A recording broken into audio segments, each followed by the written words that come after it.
ફરી એક વખત સાથે જોવા મળ્યા છે ભાજપ નેતા અને આમ આદમી પાર્ટીના ધારાસભ્ય। સુરતમાં જયેશ રાદડિયા અને ગોપાલ ઇટાલિયાની ગુફ્તગુ જોવા મળી અને સમૂહ લગ્નોત્સવમાં બંને સાથે સ્ટેજ પર એક સાથે જોવા મળ્યા હતા। એસપી સ્વામી સાથે ત્રણેયનું સ્વાગત કરવામાં આવ્યું। સ્ટેજ પર સતત હસતા અને વાતો કરતા દેખાયા રાદડિયા અને ઇટાલિયા।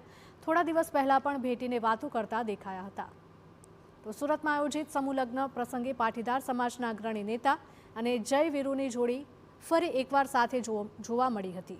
13 દિવસ બાદ ફરી ગોપાલ ઇટાલિયા અને જયેશ રાદડિયાની જુગલબંધી જોવા મળી છે।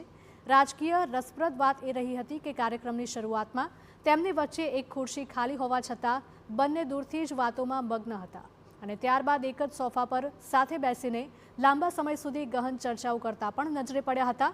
આ મુલાકાતે સામાજિક અને રાજકીય વર્તુળોમાં ફરી એકવાર ચર્ચા જગાવી છે।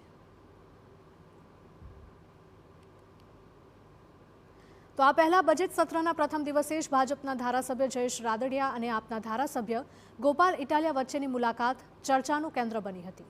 બંને નેતા એકબીજાની વચ્ચે ગુફ્તગુ કરતા અને છૂટા પડતી સમયે એકબીજાને ગળે મળતા જોવા મળ્યા હતા।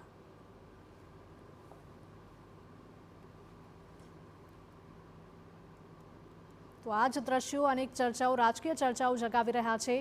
ફરી એકવાર સાથે જોવા મળ્યા હતા ભાજપ નેતા અને આમ આદમી પાર્ટીના ધારાસભ્ય। સુરતમાં જયેશ રાદડિયા અને ગોપાલ ઇટાલિયાની ગુફ્તગુ જોવા મળી હતી। બંને સાથે બેસીને કલાકો સુધી વાતચીત કરતા જોવા મળ્યા હતા। સમૂહ લગ્ન ઉત્સવ યોજાયો હતો અને ત્યાં જ બંનેની હાજરી હતી। બંને સ્ટેજ પર એક સાથે બેઠેલા જોવા મળ્યા હતા। એસપી સ્વામી સાથે ત્રણેયનું સ્વાગત કરવામાં આવ્યું હતું।